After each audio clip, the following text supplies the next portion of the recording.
You're listening to the Sex and Psychology Podcast, the sex ed you never got in school and won't get anywhere else. I am your host, Dr. Justin Lay Miller. I'm a social psychologist and research fellow at the Kinsey Institute and author of the book, Tell Me What You Want, The Science of Sexual Desire and How It Can Help You Improve Your Sex Life. When people talk about premature ejaculation, the conversation is usually framed around performance, lasting longer, gaining control, or somehow fixing the problem. But what if we've been thinking about this issue all wrong? What if early ejaculation isn't a sign of failure, but instead a nervous system response shaped by anxiety, conditioning, pressure, and shame? Today, we're going to explore a different way of understanding early ejaculation. We'll discuss how breath work and body awareness can help regulate arousal, why shame often makes the problem worse, how partners can work collaboratively on this issue, and how expanding our definition of sex beyond performance can create more pleasure and connection for everyone involved.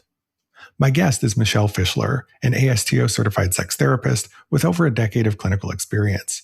She is also an educator and the founder of Get Some, a platform and podcast dedicated to dissolving sexual shame. She is also author of the new book, Coming Soon, The Unshaming Guide to Early Ejaculation and Lasting Longer. This is going to be a fascinating and very practical conversation. Stick around and we're going to jump in right after the break. Ever wondered how sex differs around the world? Come study it with me. Join me and Sexual Health Alliance for an immersive study abroad experience where we explore sexuality, psychology, culture, and science firsthand. You'll learn from international experts, travel to incredible places, and connect with students from around the globe. Since 2015, Sexual Health Alliance has been at the forefront of sexuality education, and you can be part of it. Join me, Shaw, and a global community of students for a transformative study abroad adventure. Later this year, we're heading to Berlin and Copenhagen, both of which are beautiful cities to experience and full of incredible learning opportunities. Spots are limited, so head to sexualhealthalliance.com to learn more and reserve yours. Come explore the world and the science of sex with me. Hi, Michelle, and welcome to the show. I'm so happy to be here. Thank you for having me. It's a pleasure to have you here. So you've just published a book that's all about a topic that is commonly known as premature ejaculation. However, you encourage readers to shift the language around this topic in a few ways, which includes a shift from premature ejaculation to early ejaculation, and thinking about this issue as an ejaculatory pattern instead of ejaculatory dysfunction. So why do you think the language here matters? Why do we need to rethink this? I mean, I don't know what you think about when you hear premature, but I think about a baby, right? It's almost as though that there's this right fixed time of when you're supposed to ejaculate. Mm-hmm.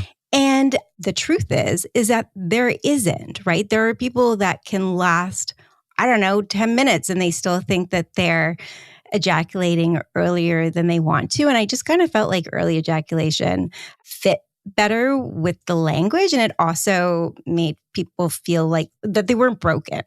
Right. And also, I think that language really does impact our story. And premature just sounds kind of negative, like there's something wrong with you. And I'm really trying to alleviate that in the conversations that I have with my clients. Yeah. And, this is a topic around which there's a lot of personal shame that a lot of men feel when they ejaculate earlier than they would like to. And yeah, that idea that it's premature does imply that there is that right time to ejaculate, right? But it varies a lot from person to person in terms of when it happens and in terms of whether or not they consider it to be a problem, and also this language around dysfunction, right? Sexual dysfunctions are inherently arbitrary in a lot of ways, because I've talked about this on the show before. One person's sexual dysfunction is another person's erotic desire. I've talked to many people who actually eroticize early ejaculation, and the way they interpret their partner's rapid ejaculation is that their partner is just so aroused and turned on by them that they can't control it. And so some people actually find it kind of hot rather than considering it to be a problem. Yeah, I think I've been on both ends, actually, in when you don't know enough about it and what it means, and you do have this idea that they're supposed to be lasting longer than they are. I think it can go to a place of what's either wrong with them or what's wrong with me. But I also find conversations that I have these days are very much around, wow, you came really fast. And that means that you must really desire me, right? Or, wow, you came fast, so now I can go to sleep, right? Like Right. something that might have been causing distress earlier in the relationship. Once they have like kids, they're like, let's just one and done. Right. And some people find early ejaculation to be hot because it means they can have quickies, right? And, it's also going to depend on relational context. Like, for example, if you have two men who both have early ejaculation who are together, maybe that actually isn't a problem and works really well for them. But, in a different relational context where maybe one partner takes a lot longer to orgasm than the other, then you can see where that can pose some issues. But yeah, it's all context based. It's so context and what each of those people's relationship is with sex and their desirability. And interestingly enough, when you were talking about two guys, I have quite a large gay population and I see just a lot of men in general. And I'm always surprised that even within relationships where there's two men, that there is this pressure being put on them, whether it's to be hard or how long they last. And I'm like, but don't you have a penis? Like, don't you know that it doesn't always work like that? And don't you know that when there's that pressure put on you, that chances are you're likely to even come faster? So true. So I want to talk about the definition of early ejaculation for a minute. So clinically speaking, how is it defined? And then as a therapist, what do you think of that definition, or how would you define it?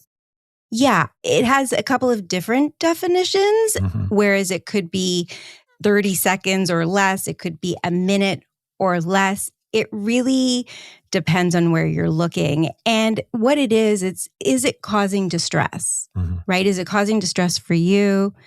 Is it causing distress for your partner? How is it playing out? That is the main key, because if someone was coming early and it's not causing them distress, it's actually not a problem at all. But I often do think about when they were coming up with the definitions of early ejaculation, like all these probably guys, I would imagine, sitting at a table and like trying to like come up with this number.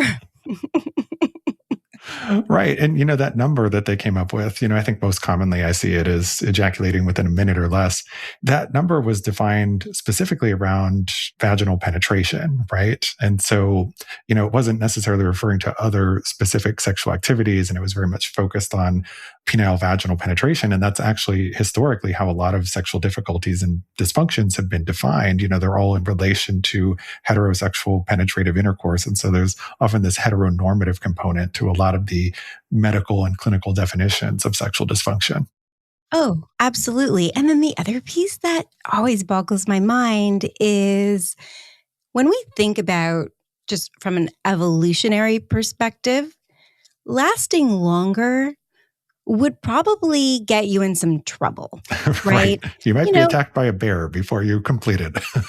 Exactly, right? You're going to get harmed if you're listening to Barry White and taking your time, right? So it was actually beneficial to get in and to get out. That information was just never passed on, right? And I also think that people are putting a lot of emphasis on the timing versus the emphasis on connection and pleasure. Yep. So one of the big themes in your book is that early ejaculation is often misunderstood as performance failure, when it's really a nervous system response that is shaped by our biology, anxiety, conditioning, and shame. So can you explain what you mean by that?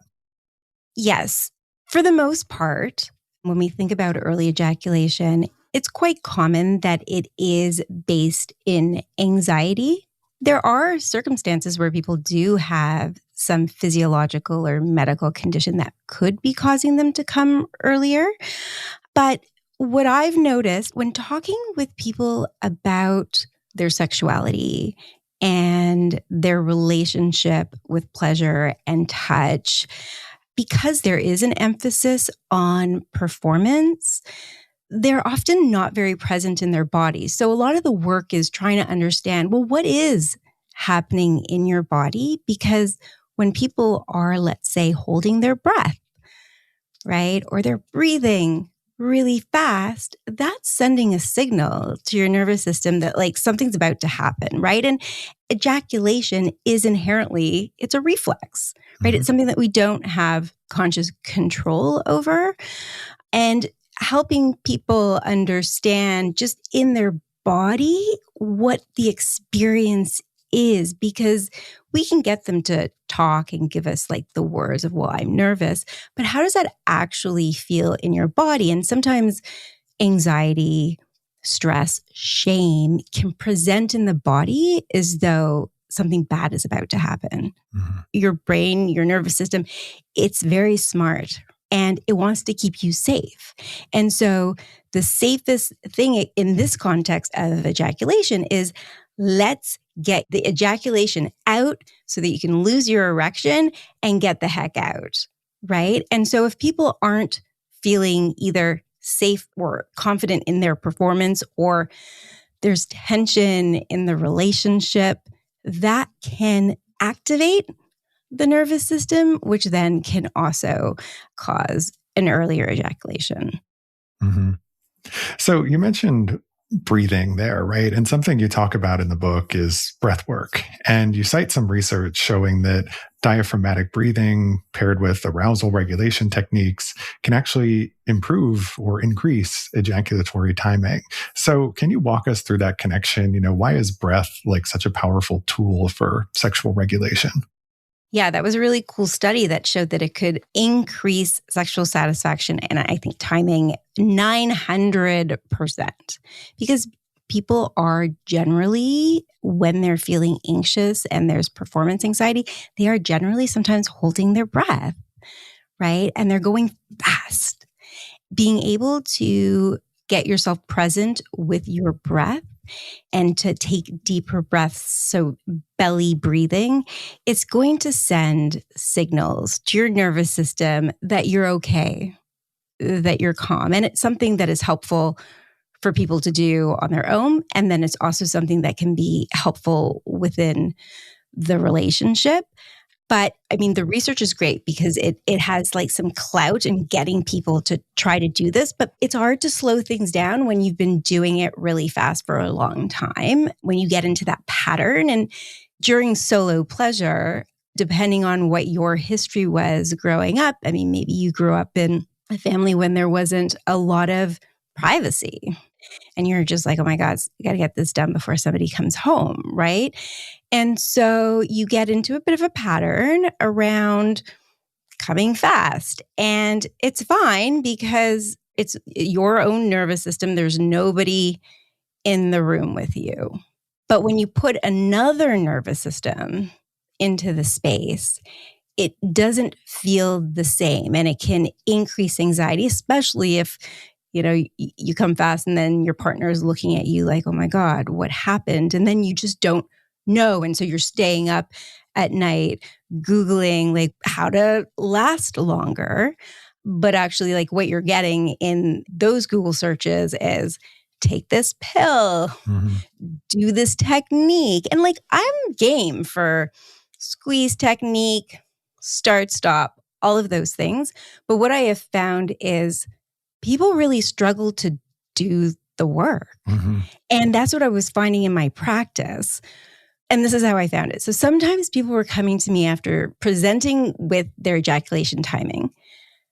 However, we would get maybe 6 months into the work and the timing didn't completely change, but they felt better.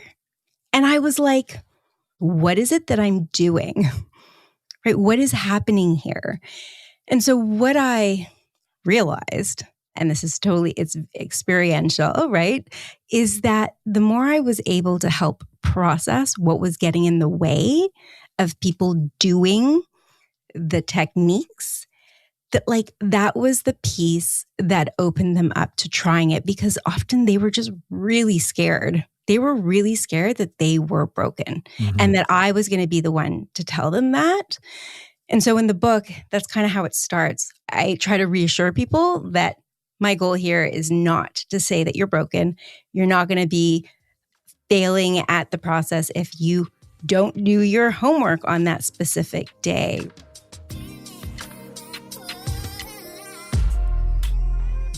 Hey guys, have you ever wanted more from your orgasms? Then you're going to want to check out Load Boost from VB Health. VB Health has a simple mission: creating supplements that work. Load Boost is designed to improve the taste, volume, and overall health of your semen. This doctor-formulated supplement can help to enhance your orgasms and pleasure and support your fertility at the same time. VB Health takes quality seriously. Made in the USA and NSF certified, their products are produced in an FDA-registered facility. They even share their third-party lab results publicly because they value trust and transparency. This isn't anything like the junk they're selling in a gas station. Thousands of guys from all across the US and 45 different countries have already tried Load Boost, and over 88% of the reviews are 4 or 5 stars from verified buyers. Elevate your performance with Load Boost. You just might become someone's new favorite performer. Learn more and get yours at loadboost.com. Visit loadboost.com and use code Justin for 10% off, or click the link in the show notes.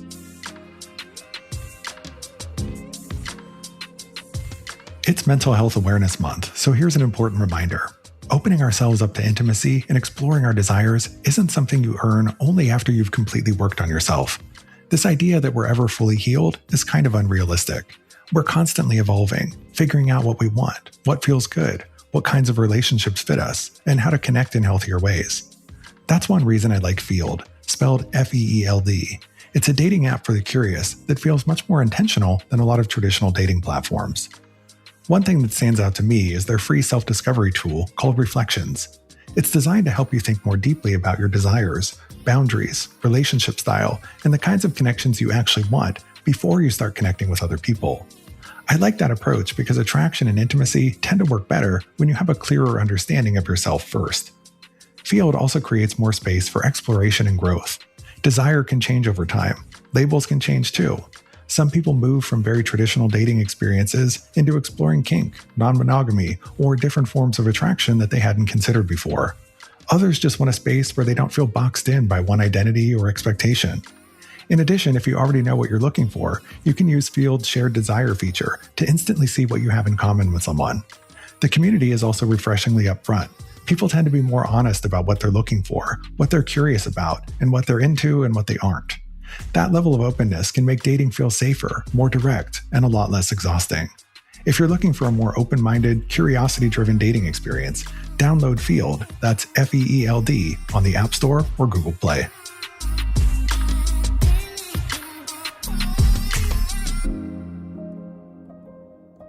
I think you bring up a lot of things there that I want to get into, including, various treatments for PE that are out there. But as part of your therapeutic approach that you talk about in the book, you talk about the importance of slowing down, noticing, and building awareness. And so I wanted to talk a little bit about that first. How does that help in terms of dealing with something like early ejaculation?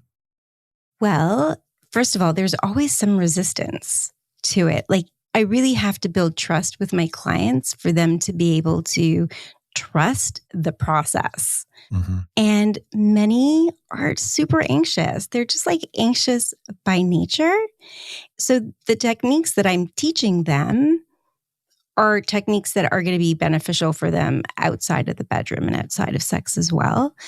They often will be like, give me homework. They'll come in on their first day and they're like, okay, where do I start? And when I was early in my career, I'd be like, okay, here, there's this, there's that. Probably send them to you, your website. But then they would come back and then nothing happened. And I was trying to just figure that out. But when I started to build trust and when we started to talk about their relationship with sex and the meaning behind their timing of ejaculation, a whole new story started to develop and started to make more sense to them as to why they feel this way about it, where it's coming from, and are they open to an alternate lens of looking at this, right? So a lot of it is just breaking down ideas and beliefs that were put on them that actually weren't based in any kind of reality or evidence. Mm-hmm. And then I find that at that point, once they have that, they slow down, they're not as scared anymore, then I'm going to start giving them some techniques about going home. Let's figure out, how does arousal work in your body, right? A lot of people try to control it when it's like on a scale of 1 to 10, when they get to like 9. But that's too late. It's too late, right? And so we're trying to figure out where their 5 to 7 is on the scale, right? And it's tough. It's actually frustrating work. Guys don't like to change how they masturbate. Right. Because most guys learn how to do it and then they just do that for their entire lives. Like it's something that becomes very habitual and reflexive. Yeah, I shouldn't say that that's just for men. I think women are the same way. Mm-hmm. Right? Once you kind of know the beep, beep, beep, beep, beep, it's easy. And there's like almost an agitation. So I try to get people to pay attention if there is some agitation or that desire to move fast, really trying to understand how that shows up in their body. And especially with men and language around feelings and emotions, I find that it's much easier to go into the body and ask questions about like, where do you feel that in your body? And have you felt that before, right? Is that familiar? Is it just happening when you're with a partner or on your own? Or do you notice that this happens in other situations, right? And also, what's the meaning? What do you think about yourself? And then I often will give them just that definition of like, what's guilt and what's shame, thanks to Brene Brown, right? Like guilt is when you've done something bad, and shame is I am bad, which usually is like, I'm broken. Yeah. So you brought up something there that you talk about in the book is the arousal thermostat, right? So, if you think about 10 on that 0 to 10 scale as being, the point at which you're orgasming, right? As you're progressing up that arousal scale, you're getting closer and closer to it. But if you're somebody who deals with early ejaculation, it's important to have that bodily awareness of when you're starting to get close so that you can pull back a little bit and have that ability to actually control your ejaculation. And like you said, if you're waiting till you're already at an 8 or a 9 on the scale, it's too late, right? Because you've reached what many refer to as the point of no return, and like an orgasm is going to happen, right? So if you can learn to stop a little bit before you get to that point, that might help you to develop more ejaculatory control. And so, just having that greater sense of bodily awareness and really paying attention to the sensations in your body might help clue you in about how you might approach the timing and the way that you typically navigate a sexual encounter. Yeah, you have choice. You can slow down. You can slow the rhythm of your hand down if you're touching yourself during solo pleasure. You can slow down the rhythm if you're with a partner. Maybe you want to switch positions. Maybe you just want to take like a little break, take your 3 breaths and like get yourself kind of centered again and then start up again. Because sometimes what happens is if you don't address the anxiety around ejaculation, it can then turn into so much anxiety around sex that it's difficult getting an erection, right? And so you're then kind of dealing with 2 things. Yeah, that's one of the paradoxical things in the literature where erectile dysfunction and premature ejaculation often go together. People tend to think of those as totally separate issues, but one can actually cause or reinforce the other, right? So somebody with early ejaculation, when you get that big anxiety response, as you said, that can turn into ED, but also ED can contribute to early ejaculation because when you have that fear that your erection is going to go away, it leads people to rush and try and have an orgasm as quickly as possible while that erection is present. And so that can condition them to ejaculate very early. And so those 2 things are more intertwined than a lot of people might think. Oh, yeah. And to the point that people will even avoid sexual encounters with their partner, right? I always think of like couples where when they go out and they're out for dinner and having fun, there's a lot of touching and they feel really close. And then if that person's struggling with ejaculation, they will like, once they get to the home, all of a sudden it's like, they pass out or they turn on the TV or like they make themselves busy. And that really causes their partner to, number one, they start to feel rejected, they're confused, they don't feel desired, and sometimes there's anger, right? So when you have a couple that has been dealing with this for a long time and they haven't really been talking about it, and there's been just a lot of fear around, well, what if this doesn't change? What's going to happen to the relationship? But actually, I don't think it's the timing that is going to impact the relationship. I think it's how they are dealing with it together. And, that gets at something else you talk about in the book, which is that you encourage people to think about sex as basically like playing jazz music instead of doing like a musical recital, like where a recital is very structured and rigid in its approach versus jazz is kind of like free form and flexible and fluid, and you try new and different things, and it's not going to be the same every time. And, I think that's a really helpful way of thinking about approaching sex when you're dealing with something like early ejaculation, is that the sex that you have might start looking different than the sex that you used to, but that might be one of the keys in terms of helping you to figure out how you can actually last longer. Totally. And then once you've actually figured out how to last longer, that doesn't mean that you're never going to have moments when you don't.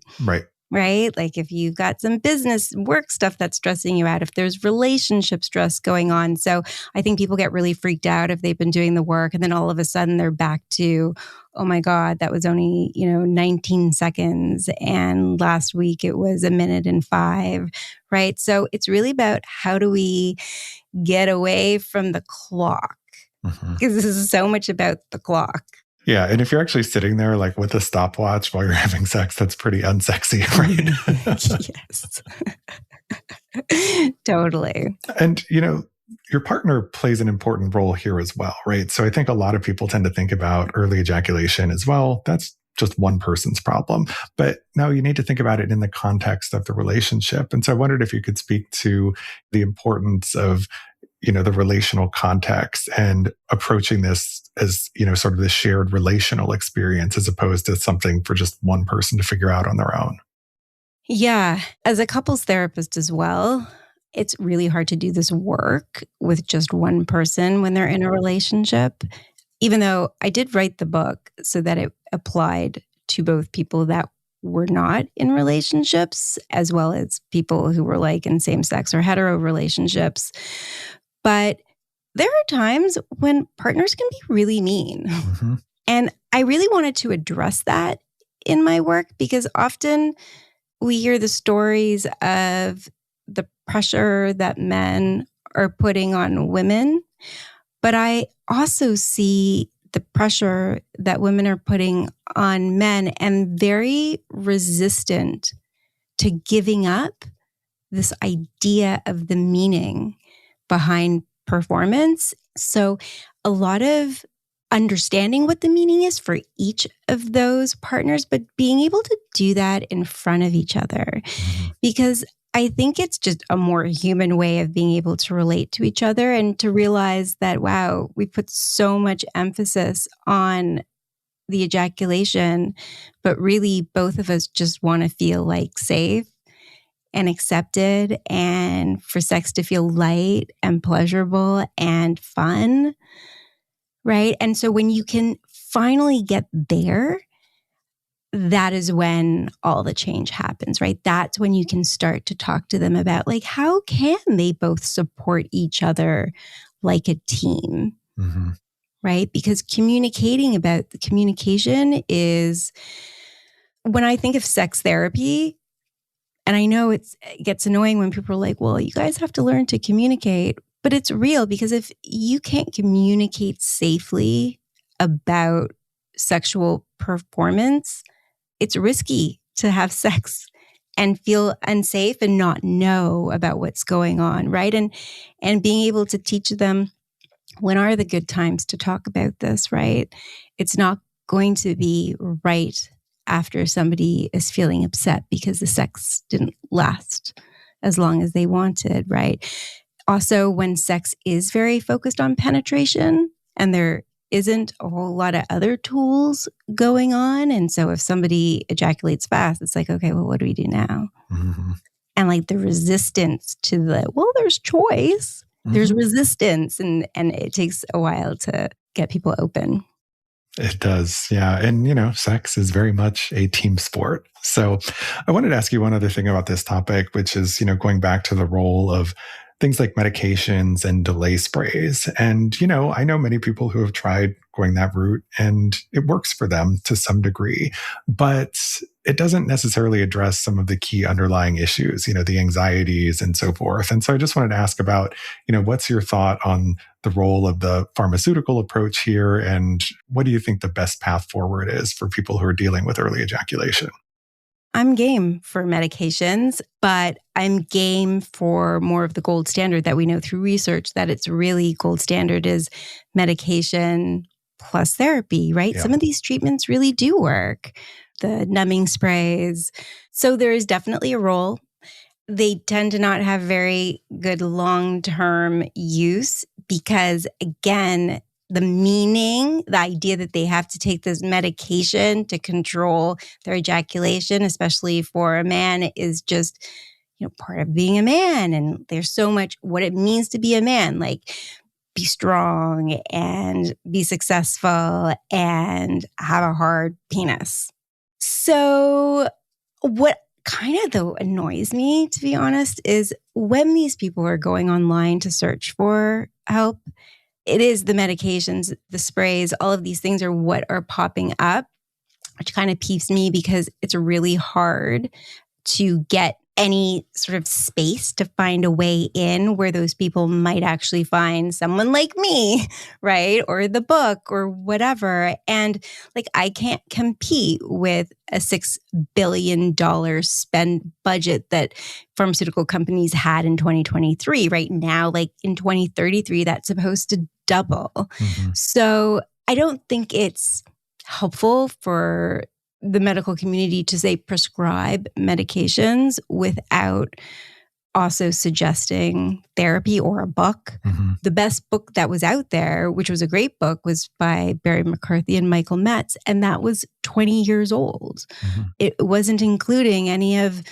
the research that we have today around breathing and mindfulness and nervous system stuff and somatic stuff, right? And it kind of saddens me a bit because sex still remains about performance instead of let's learn about pleasure and connection and all of those things, which are important.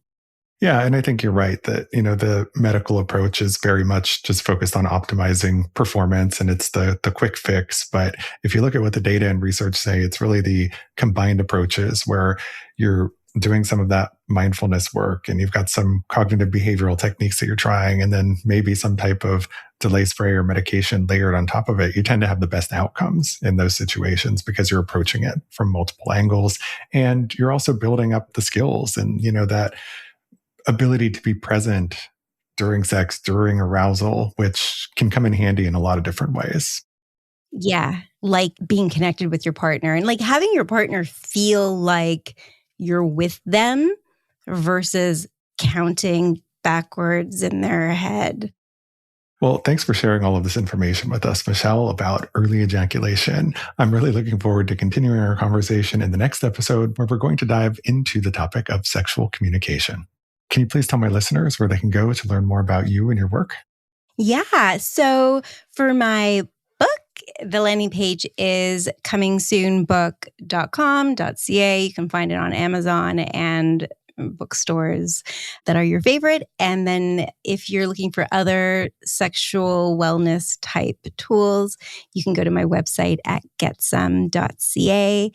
And you can follow me on Instagram at getsome_podcast. Oh yeah, and I have a podcast. It's called Get Some, and it's mostly all about shame. Well, I'll be sure to include links to all of that in the show notes. Thank you again so much for your time. I really appreciate having you here. Thank you so much.